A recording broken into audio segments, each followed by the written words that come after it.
This audio is brought to you by Muslim Central.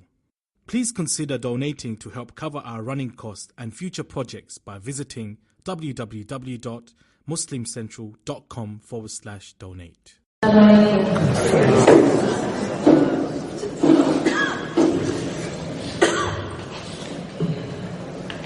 أعوذ بالله من الشيطان الرجيم. بسم الله الرحمن الرحيم، والصلاة والسلام على رسول الله وعلى آله وصحبه أجمعين. رب اشرح لي صدري ويسر لي أمري واحلل عقدة من لساني يفقهوا قولي. I want to begin by thanking everyone for coming. You could have been doing a lot of other things on a Saturday night. Jazakallah khair for coming and for supporting what is a very important cause, or maybe coming to hear me speak. So thank you for doing that too. That was a joke. So here's the thing. First of all, I'm sick. I want to apologize if well, how did I still have a voice? So, Allahu Akbar for that. The second thing I want to do is actually make a request. And I made this request last night. I intend to ask my audiences this because different audiences have different kind of cultures. And this is what you learn when you speak to people all over the world. So I have a bit of a strange request, and that is, you guys have been sitting for a bit. You've been kind of passively listening, mashallah. But I want to make a request. I want to ask you not to passively listen. And I'm not asking you to scream. I'm not asking you to be crazy. I'm actually just asking you to engage. And when I say engage, I mean please don't do this. Is the most distracting thing for a speaker. You guys get me? You feel me? Thank you. You were all doing it. Alright, let's do that. I'm going to talk to you guys today about three things. Three important things. The first is a goal that every single human being has. And when I say every human being, I mean every human, whether they are Muslim, or they are Christian, or they are atheist, or they are agnostic, or they are Jewish. I mean every human, whether they live on this side of the globe or on the other. Every human being since the beginning of time has had one shared goal. And that shared goal is that we all want happiness. Fair enough? Thank you for nodding. It means you understand. We all want happiness. And we all want to avoid suffering. And this is a shared goal. So then what has happened is, psychologists have started to study this. They have moved away from studying abnormal psychology, in other words, what's wrong with the human being, and have moved towards a new wave of psychology called positive psychology, in which they now study how can you just be happier people? How can a human being flourish? How can a human being increase their well-being, their meaning in their life? Okay? Now in this research, they've come out with a few findings that are very interesting.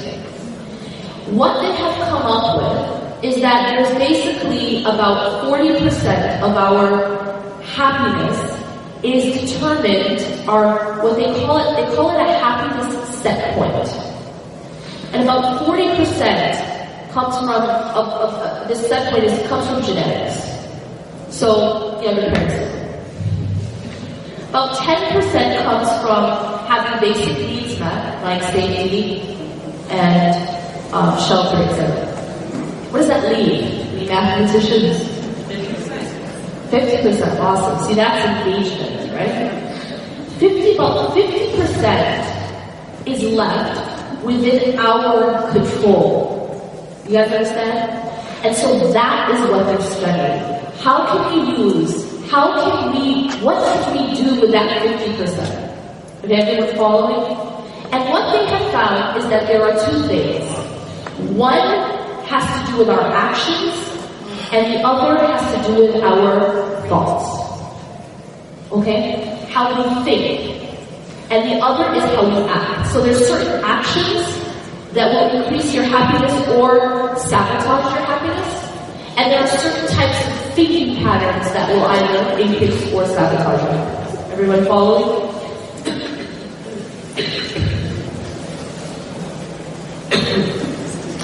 I'm going to focus on the action part. This is usually where they run through the water.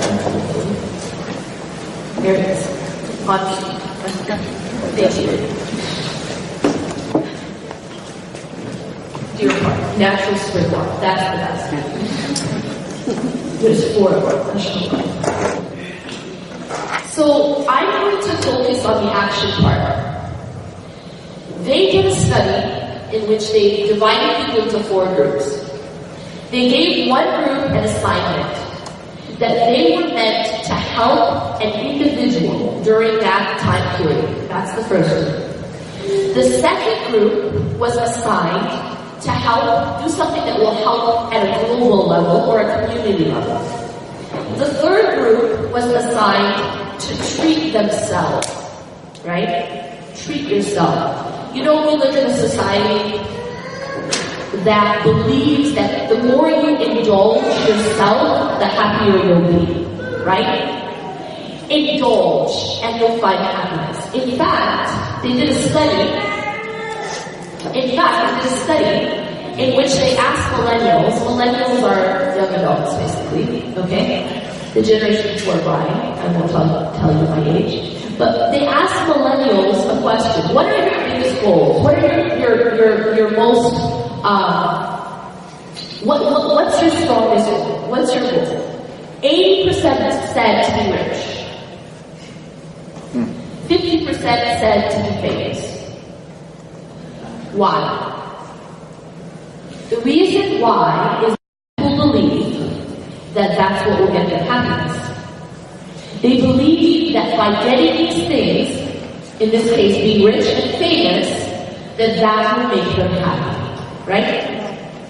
What is very interesting is that when they looked at these 4 groups, right? We had the group who did the helping another person, helping community or global level, indulging oneself, and the 4th group was just a control group. They just kept track of what they were doing. Okay? They found that the only groups that had any increase in flourishing and or happiness were the 2 groups that helped others. And the one group that was indulging him or herself did not have any increase in happiness. And the effect was so strong that it actually increased week by week. That's amazing. You know, they tell you that money doesn't buy happiness, right? Yeah? Yes. Good, yes. You heard it. Do you know that they lied to you? It's not true. Because studies have found that money buys happiness, but only when spent on others. Fancy that. Not when you spend it on yourself. And this isn't a religious perspective yet. I'm talking to psychology right now. Right? This is secular. This is secular psychology. That they found in studies that when people spend on themselves, it doesn't make them happier. But when they spend on others, it does. This is just pure happiness. And the effect is so strong that even when they had people remember a time that they spent on others, it made them happier. That's how powerful it is. Okay, so what is that saying now? First of all, we are a people, we are a species that want to be happy. This is our motivation regardless of your belief system, regardless of where you live, regardless of when you live. You want to be happy. And they have found that the most effective way to increase your own happiness is to serve others. That's amazing. What does that show us? It shows us that there's something in the divine design. There's something in the design that God put, right? To make us, to motivate us to do something that He wants us to do. You get it? Because He designed the human being to feel happiness when they give to others, it's because we were meant to give to others. We were meant to live in this world in a state of generosity, in a state of service to one another. And that's why God put that design in us. But that's not it. So, the thing also about happiness is that if you look at it from a spiritual perspective, okay, what are the things that keep us from serving others? What are the things that keep us from charity? Well, usually it's really one thing. As long as you believe in a cause, what keeps you from giving charity? It's usually fear of loss. Specifically in this case, giving charity, we fear loss of money, right? I'm going to give a certain amount of money, and therefore I'm going to lose that amount of money, right? That's the logic that we have as human beings. And so what keeps us from giving is the fact that I am afraid of losing that which I have given. Fair enough? This is very interesting because it's actually a deception. It's an illusion that when I give in charity, I'm losing that which I'm giving. And I'm going to tell you why. The Prophet ﷺ, he said in an authentic narration that charity does not decrease wealth. So we think it's decreasing wealth, but it's really not. And the example that I used when I was talking about this previously is that if you tell a little kid who just got their allowance, $5, give me $5 to invest, right? That kid's gonna say, what? I'm not gonna lose my $5, right? Because in the understanding of the child, they don't understand the concept of investment, right? What is the concept of investment? The concept of investment is I put some money in and what happens to that money? Does it decrease? Does it stay the same? It increases. That's the concept of investment. But see, a kid can't really understand investment. To a kid, if it's not in my hand, it's lost. You understand? A lot of people don't realize that sadaqah is like an investment. You get it? Sadaqah is like an investment. But it's not an investment with a bank or in real estate where you could lose. It's an investment where it's a guaranteed increase because it's an investment with God. It's an investment with Allah. You want to grow your wealth? Give a portion to someone. For someone. Do you get what I'm saying? I've had people come to me, say one sister came to me, she was having financial problems. And she was very worried because she had loans and she was worried about riba. She was basically overwhelmed by her financial issues. And she was asking me, can I take a loan? Can I do this? And do you know what advice I gave her? Give sadaqah. Honestly, that was the advice I gave. That was the best advice I could give her. Do you know why?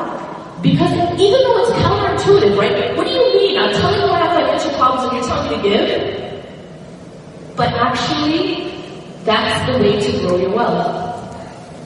And I'm talking about right now, I'm talking about growing your wealth in this life, even before the next. In this life, when you give for the sake of Allah, not only do you hold on to that money, you get it back multiple. Like it actually increases your wealth. That's one of the miracles of sadaqah. If you want to grow in your wealth, if you want to put barakah in your wealth, give a portion of it for the sake of Allah. It actually protects your wealth and increases your wealth. Now, there's another thing that we think, right? And that is, our money's not good. Let me ask you a question. Does your money follow you to your grave? No. Immediate answer. Also incorrect. Your money does follow you to your grave, but only a specific kind. The Prophet ﷺ said that when a person enters their grave, who's going to their grave? Anyone in this room? Come on now, guys. Every single person in this room is going to go to their grave. Yeah? You all agree to that? Now when you go to your grave, it's not a matter of if, it's a matter of when. Yeah? When you go to your grave, all of your deeds are done. All of your wealth stays back. Except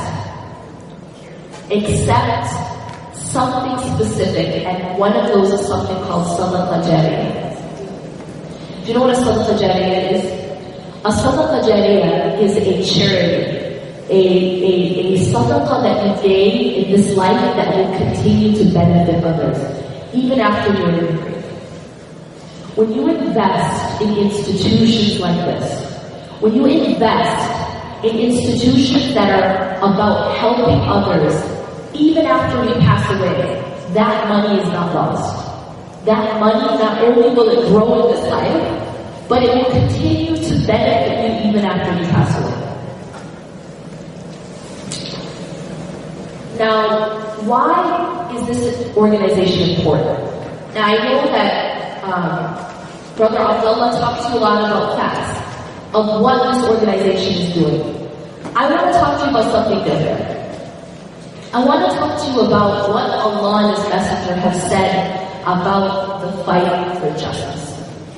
Okay? See, because, you know what, I bet you guys have people coming and asking you to support their cause every few months. You hear it all the time. But which cause do we support? Why this cause and not another cause? There's people, starving, there's people being bombed, there's people, why support this cause and not that one? Right? This is the kind of feeling we have. People the organization just is like, there's people in Syria, this is happening to them, and you want me to support this cause and pay for lawyers. You know what I mean? This is the feeling that people have. So what I want to do is, I just want to talk about, from an Islamic perspective, the importance of justice, the station that Allah has put justice at. Okay? I'm just going to talk about a few texts. Okay? There's a lot, but I'm just going to talk about pick a few. One of them is this. On the Day of Judgment, there is no shade, right? Everybody agree? You know this. We learned this when we were young. There's no shade on the Day of Judgment. None. Except the shade of Allah. Alright? Now the shade of Allah, only a select group of people are going to be able to get in there. And everyone else is going to be literally drowning in their sweat. I mean, I'm not exaggerating, this is literally the case. Now those people who are allowed to get into that shade, who are they? That they would be to that level. What have they done that's that important that would get them to that level? And do you know who one of them is? A leader who was just. Justice is that important. Allah subhanahu wa ta'ala is al-adl. He is the most just. He says that He does not approve of justice for Himself or for others. We are told by the Prophet ﷺ, it's a command that when you see something wrong, you have to try to change it. You have to try to change it with your head. Taking action to change it. And if you cannot, then with your tongue. Speaking out against it, speaking truth to power is actually part of this struggle. And if you cannot, then the Prophet ﷺ said, at least hate it in your heart. And that's the weakest of Iman. So that means that there's a link between Iman and fighting for justice. It isn't just something that's just some people need to do. It's something everyone needs to do in whatever capacity they have. We see something wrong, I individually have a responsibility to do something about it. And this is actually not just a political responsibility, it's not just a civil responsibility, it's actually a religious responsibility. And if you don't, you will be asked. It's actually something you will be asked by Allah subhanahu wa ta'ala. You saw that this was happening, and what did you do about it? You are going to be asked about it. The Prophet ﷺ said, help your brother if he is oppressed or he is the oppressor. So they knew, okay, we know how to help him if he's oppressed. But how do we help him if he's the oppressor? And he said, by stopping him from oppressing. This is a commandment that when we see oppression or injustice, we have to try to do something about it. But that's not it. That's not it. Allah subhanahu wa ta'ala tells us in the Quran that we have to be a people who stand for justice. And now watch this. He says, even if it is against yourselves or against your family. So you have to this is a commandment that we have to stand for justice. But why this cause? Why do I even need to make it a priority to serve and help others? So I just want to summarize, and by the way, there's a long list, but I'm just going to summarize about 6 or 7 reasons why it is in your best interest to give. Just to be someone who gives charity, who serves others. Okay? The first is that, as Muhammad Ali said, he said that charity is the rent that we pay for the time we spend on this earth. And this is in line with one of the narrations of the Prophet ﷺ. And he says that every single day that we live, he says, a charity is due. The Prophet ﷺ says, a charity is due for every single joint in each person on each day that the sun comes up. Okay? We need to do a charity for every single joint that we have, because Allah subhanahu wa ta'ala has showered us with gifts. He's showered us with gifts. And it's like, if you're living somewhere, you gotta pay penance, Allah has given us this time on this earth and He's showered us with gifts. We have to there's a requirement that we have to give back. We have to. Otherwise, it's like a person who's living and isn't paying their rent. So there is a charity that is due for every joint in each person on every day that the sun comes up. Now listen to this. What's the first thing that the hadith says? To act justly between two people is a charity. To act justly between two people is a charity. To help a man with his mouth. So imagine, to help a man getting on their horse or their camel is a charity. What about to help a man who's been unjustly arrested and thrown in solitary confinement for no reason? What about that? You get it? No. And by the way, one thing that I warn you against is ever being complacent and thinking that's someone else's problem. Because I guarantee it could be your problem. I'm just telling you the truth. And every time I hear these stories, that is what I think. I think that could be my problem. That could be my father, or my uncle, or my brother-in-law, my husband. And we should all think like that, by the way. Because anytime we think that something is someone else's problem, we never know what could become my problem. And I'm going to tell you something else.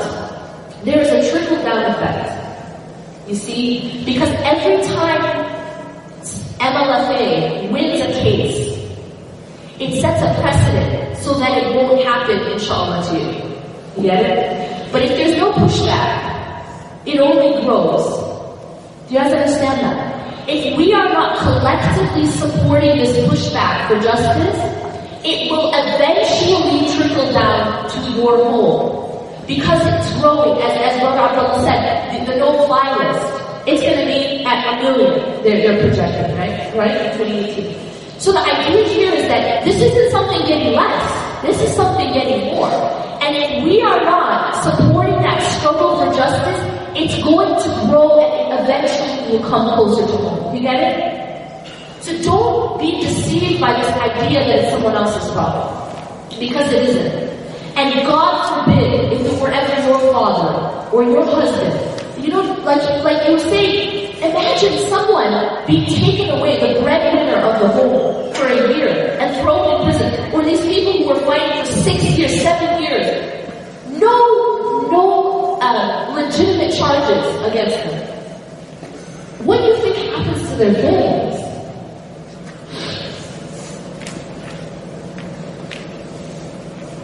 So, to help a man onto his mount, lifting him onto it, or hoisting up his belongings onto it is a charity. A good word is a charity. And removing a harmful thing from the road is a charity. Do you know there's a hadith that says, that the Prophet said, he saw someone in Jannah, in paradise, who was there because you know what he did? He removed a harmful tree from the road. That's what he did. He saw something was harming the people. He was harming the community. And he took a tiny action to help. And for that reason, he's sitting in Jannah. That's what the Prophet saw. These are the kinds of things he saw. By the way, he went to Isra and Mi'raj, right? And he went, and when he was taken to the heavens, he saw different people in Jannah, and he saw different people in Hellfire. And he came back to tell us why they were in paradise and why they were in Hellfire. And these are the kinds of things he saw. He saw a person in Jannah just because of that one thing. You know the story of the woman who was forgiven? She was a prostitute. And she was forgiven for giving water to a dog. Can you imagine that if you're rewarded in that level, and Allah subhanahu wa ta'ala gives you mercy for assisting an animal, what about for assisting a human being? Do you understand? So the Prophet ﷺ tells us this. The Prophet also ﷺ said that a believer's shade on the day of resurrection, remember we're talking about this day there's no shade, right? That a believer's shade on the day of resurrection will be his charity. Will be his charity. Can I tell you something else? Because I was just telling you that it can come home, right? Right? Even if it's not this particular calamity that comes home, God forbid, and may Allah protect us all from calamity of any kind. But even if it's not this particular calamity that comes to your home, a calamity can come to your home, yes or no? We know this is a life of tests, yes or no? وَلَنَبْلُوَنَّكُمْ بِشَيْءٍ مِنَ الْخَوْفِ وَالْجُوعِ وَنَقْصٍ مِنَ الْأَمْوَالِ وَالْأَنفُسِ وَالثَّمَرَاتِ وَبَشِّرِ الصَّابِرِينَ. Allah says that we will verily test you with something of fear and hunger and loss. Loss of what? Loss of wealth, loss of people, and loss of results, and fruits of our efforts. وَبَشِّرِ الصَّابِرِينَ, and give glad tidings to the ones who have something, the patient one. Everyone's going to be tested. That's what the ayah means. It means that calamity and tests will come to people by turn, but everyone is tested in one way or another. Yes or no? Do you know there's a hadith that says, the Prophet says, give sadaqah, give charity, without delay, for it stands in the way of calamity. I mean, for me, I'm thinking, that's enough reason for me. See, this is why I'm trying to explain that it's not out there. It's not. It's your own life. It's your own children. It's your own money that you want to protect. Yes or no? This is the words of the Prophet ﷺ. You want to protect your own stuff. Who doesn't, right? This is how you do it. You know that this is so serious. This has actually blew me away. This is so incredibly serious, charity and sadaqah, that we're told that at the time of death, this is an ayah of the Quran, this is a hadith, this is an ayah of the Quran. We're told that at the time of death, people will ask, let me come back to earth. Okay? And you know what the first thing they're going to say? You know what the first thing they say that they're going to do? Is give sadaqah. Just absorb that. That the soul, when it's being taken at death, will say, let me go back, and I will give sadaqah. I will give sadaqah, and I'll be good. But first they say, I will give sadaqah. Does that not give you an idea of how powerful sadaqah must be? That when they see the reality, they're saying, no, let me go back to do that. That specific thing. Because of how heavy it is in the scale. That's what it proves. Because see, Allah tells us that at the time of death, the veil is removed. You know, the deceptions are removed. And you see things, you know, Allah subhanahu wa ta'ala tells us that your sight is sharp at the time of death.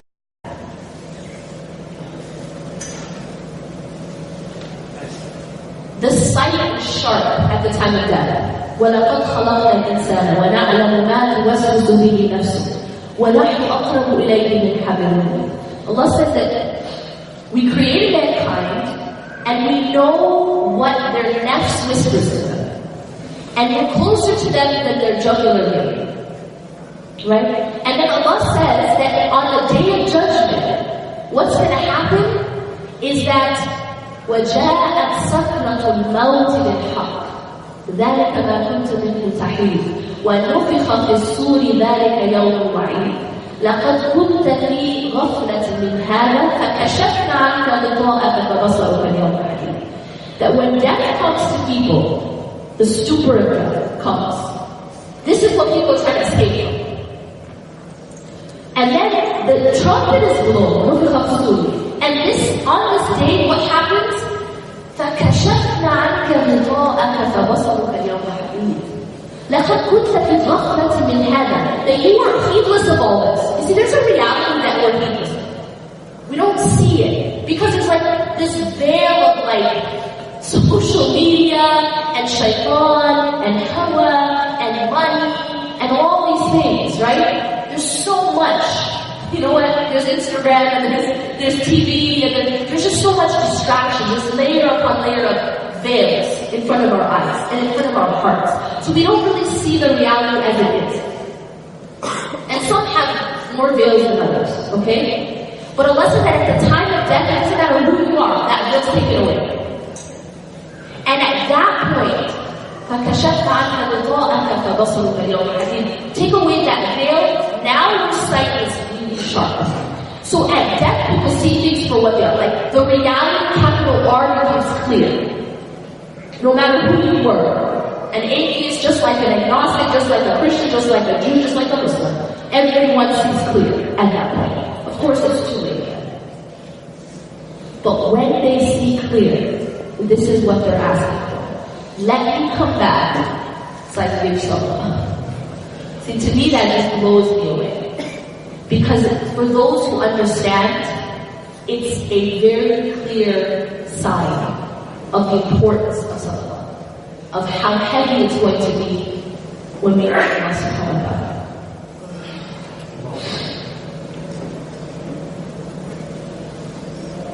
Again, I want to plead and ask you to support this cause. Honestly, more for yourselves than for those who you're helping. And I think that of all the reasons I've given, it really comes down to the fact that we're helping ourselves first and foremost when we help others. Allah subhanahu wa ta'ala says that he who has mercy will be shown mercy. So if we show mercy to the people, Allah will show us mercy. Is there anyone in this world who doesn't need the mercy of Allah? Do you know that every single person is desperately in need of the mercy of Allah just to enter paradise? The Prophet said in authentic narration, no one will enter paradise by their actions alone. Except what? Well, they said, even you, O Rasulullah. And he said, even me, except that Allah has mercy. So, I think it's fair to say that we're all desperately in need of the mercy of Allah, yeah? How do we get that? I'm telling you, and this is the reason why people will beg to come back to Islam just to give sadaqah. It's because, honestly, it's a shortcut to the mercy and forgiveness of Allah. It's a barrier. It's a barrier from calamity. It's a shade on the day of judgment. And if you want a shortcut, see, the way I see it, I'm just going to be honest with how I see it. When I look at myself, I see a person who isn't strong enough in worship. Is not strong enough in worship. And I know that I can't reach certain levels like those who came before me who were like superheroes when it came to worship. Who am I? Who am I going to compete with the companions and the prophets and the angels who all they do is worship? There are angels who from the beginning of time till the end of time do nothing but sajda. That's it. And then after the day of judgment comes, they say we have not worshipped you enough. So who am I to compete? Yeah, I can't. I'm completely unable.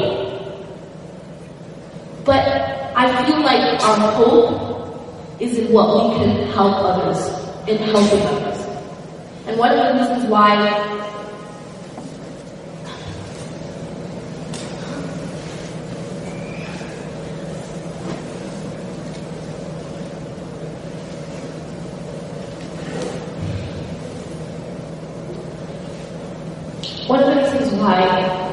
I try to make my life's work to help others is because I desperately need that mercy, and I desperately need that help from Allah, because I know that I'm not going to do just in me. We all do. We all do. We all are. And so, what I'm trying to tell you is, when you give, Allah will give you to yourselves. You know, up here, there's people asking me to give. It's almost like we're doing them a favor, but you're really not. You're really doing yourself a favor. Wallahi, you're really doing yourself a favor. وقولي قولي هذا واستغفر لي ولكم إنه غفور رحيم. سبحانك اللهم وبحمدك أشهد أن لا إله إلا أنت أستغفرك وأتوب إليك.